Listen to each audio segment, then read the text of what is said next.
Good afternoon. Thank you, Vish. Thank you. I would like to thank the organizers for having me here today in this panel. It's a privilege and an honor. And actually, this occasion gave me the possibility to sit down and think about all the ways in which Judith has influenced my work, which was a very interesting exercise indeed.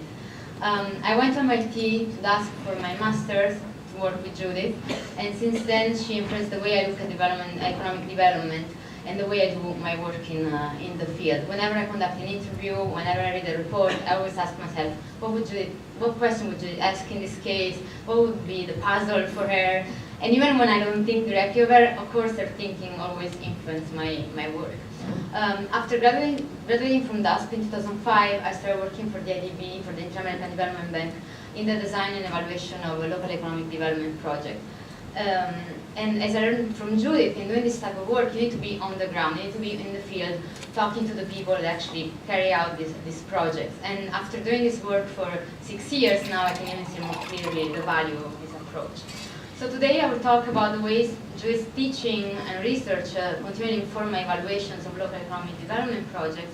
And in an exercise that Judith always asks us to do after we came back from the field and look at our data, I will use examples from my recent visits to Latin America, to the project in Latin America, and try to draw some lessons about the challenges of local economic development. Before I start with my points and my examples, I would like to give a brief description of what I do in the organization, just to contextualize it a bit better.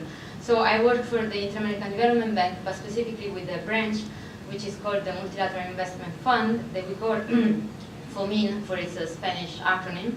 And it is a part of the ADB that works with small and medium-sized firms, gives grants and no loans, and the projects are usually executed by local agency in the country, in the region. So even though FOMIN is a part of a large donor, it doesn't really function as such always. And also for that, it has a strong emphasis on being innovative and experimental, because it doesn't have the pressure of big projects, of moving large amounts of money, and can actually experiment with new ideas, or at least relatively new, already big, because there is always a gap between what's new for the rest of the world. So in a way, FOMIN projects are designed for learning about the way economic development works, and for that reason are also further territory for using Judith's approach for this learning. And the particular set of projects that I work with work at the regional level and focusing on a few economic sectors that are seen by locals as the economic drivers of the place, but they are facing obstacles or bottlenecks to their growth. For example, in the Amazon in Brazil, we designed a project around the wood and furniture making sectors in the states of Pará and Amazonas. And however, this type of projects not only work with the producers of specific sectors, but also involve the participation of other stakeholders who either have an indirect influence in the sectors or are just key players in the region. For example, in the Amazon, we not only included the producers from these supply chains, but also the state governments of Pará and Amazonas, universities, technological centers, vocational training, banks, all actors that of course play an important role in the region. And in that project we also helped build a relationship with the Italian furniture makers actually in Italy to help create this kind of linkages. So this project not only look at specific economic sectors, but look at the region as a whole and try to foster economic development by addressing a number of aspects that are not strictly related just to the sectors. And to help foster this kind of development, the projects aim at building institutional arrangements for collective action among the various players in the region. That is, we try to create space where the different sectors and different actors can come together, discuss the issues that the region is facing, and find solutions and strategies that together they can implement. Another important characteristic of this project, actually a little bit answer your question, is that they're not isolated, but FOMIN develops them in a family of projects. So we have multiple projects that more or less adopt a similar approach, but they are, of course, implemented in different countries, in different regions, with different problems and contexts. But by using this approach of a family, we follow their implementation over time, and we meet with them and we exchange ideas and experience. And in a very pragmatic way, we learn from them, and we learn as a community together with the executor of the project. So this was just to contextualize. So talking about evaluation, of course, there are many approaches that one can go about for evaluating the government projects. We can do randomized experiments. We can take a very quantitative approach with a very standardized information gathering and quantitative analysis to measure impact. Or we can take a more pragmatic approach that focuses on the processes and draws on lessons on which we can move forward to design future projects. I think all these approaches are valid, but I take this latter approach that is heavily influenced by also Judith's own approach. I don't think we can stylize a Judith's approach, but like we can build on several points. So this method for evaluation that I use builds around some lines of questioning for evaluation that I learned through Judith's work and research. First of all, as we have been mentioning the entire day, always go do work on the ground, be with the actors that are implementing the project, and triangulate your source of information to get a more complete and nuanced picture of the project. It is important to spend time in the places where the activities are executed with the directed beneficiaries and the people who did not benefit from the project. And much can be learned just by simply asking questions on the physical location of the project, the farms, the factories, taking a long car ride to go to the place where the producers are. And for example, when I was in Mexico recently, I went to the site of a very basic greenhouse where a group of women produced tomatoes. And they were participating in the project and received some training activity.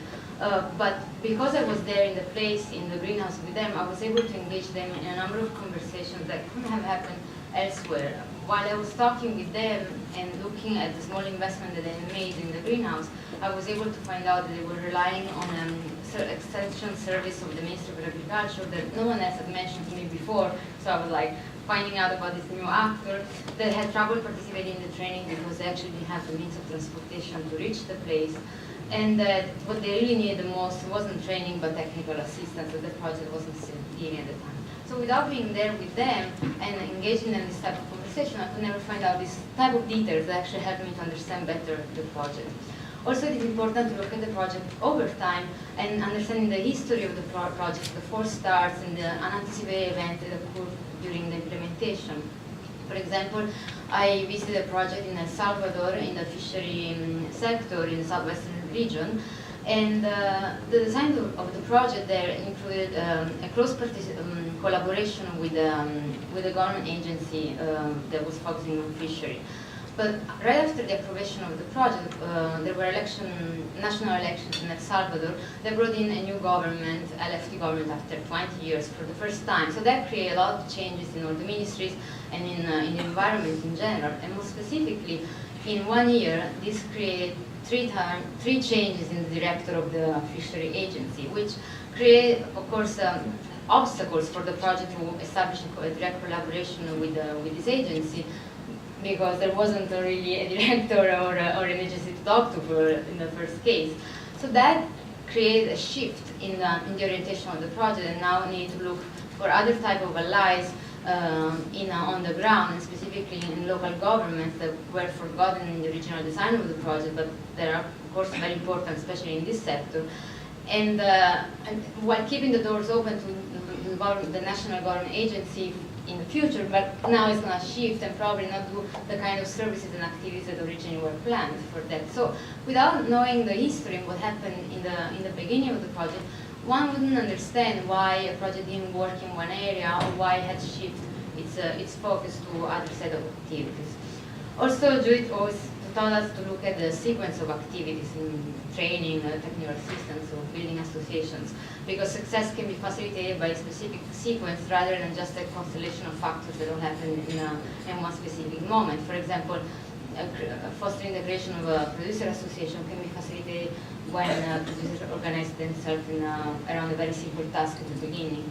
And this was actually exactly what I saw in Mexico, in the same project I was talking before, where a group of craftsmen who processed a local type of granite, cantera, were able to create a small an association. This was motivated by the fact that the project first gave them a very specific training on to assess specific needs that this producer had in calculating their cost and setting a fair price for their products, and also creating new design that could attract new clients. By engaging these type of activities together in the training, they actually became motivated to create their own association and to engage in other type of activities together, like creating a catalog of common products and sell them in a shared showroom. So it was key that the producers were able to start with an immediate task that would give them immediate results in order to motivate them. And by understanding this sequence, then we're better equipped to design new projects in the future that aim to, for example, to be able to create this kind of producer association. Another thing that many people already mentioned is always look for unanticipated success. Success that wasn't planned could be obscured by failure in some areas of the project. In another project in El Salvador, the project had among its main objective to establish linkages between large and small firms in a specific region.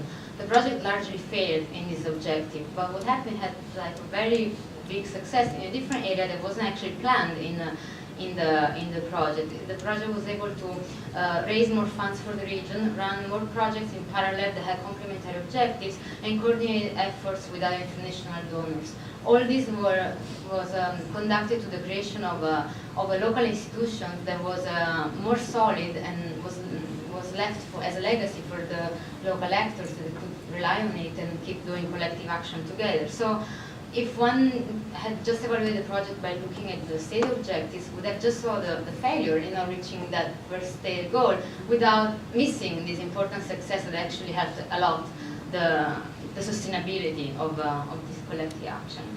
And finally, just a word about leadership. Judith always told us not to stop at a good leader and the hero, not that we encounter in the field. This is really difficult because when you run in a hero, it's overwhelming. But you need to go beyond that, right? So in the same example from El Salvador, the coordinator of the project was outstanding, like great skills and talents, hard worker, would go in remote areas just to talk to the farmers. So you would stop at that, right? You say, okay, it's because of this leader. But in reality, when you put this leadership into the general context of the project, you learn that there are other factors that actually contribute to the success.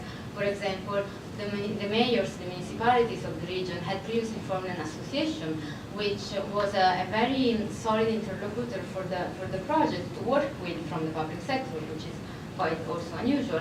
And also, the project itself had a component that could finance small investment for small productive infrastructure that benefit a lot of the small producers in the area because they need small equipment and actually motivate municipalities to put in additional resources for this investment, which was really unusual in the area. And for the first time ever, now in the municipalities, you have a line in their budget for local economic development.